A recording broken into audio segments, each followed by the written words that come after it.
Welcome to our podcast where we cover unique and interesting stories for you. In this episode, we will discuss how trillions of planets in our galaxy have gone rogue.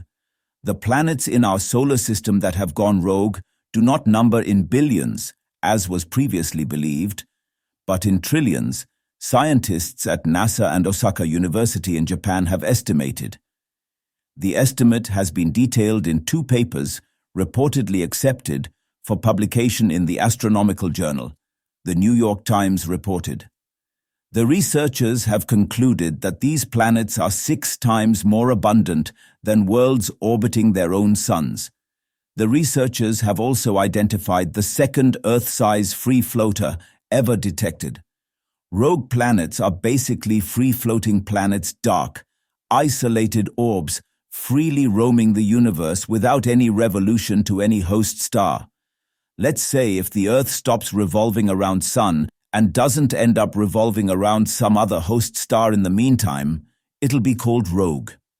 According to a report in the New York Times, David Bennett, an astronomer at the NASA Goddard Space Flight Center, and his team used 9 years of data from the Microlensing observations in Astrophysics Telescope at the University of Canterbury Mount John Observatory in New Zealand. Exoplanets were indirectly detected by an effect called microlensing. The report adds that with help from empirical models, the researchers worked out the spread of the masses for more than 3,500 microlensing events. This included stars, brown dwarfs, and planet candidates. In the process, the scientists assessed data from one of these planet candidates to be compelling enough to claim the discovery of a new rogue Earth. From this analysis, the scientists estimate that there are about 20 times more free-floating worlds in our Milky Way than stars, with Earth-mass planets 180 times more common than rogue Jupiters. No, that is not the case. Most rogue worlds are small. That's because planets go rogue when 2 protoplanets slam into each other.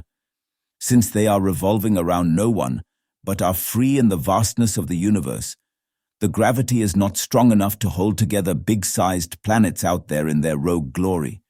During this collision, the force of the impact is so strong that it knocks out one of the emerging star systems altogether.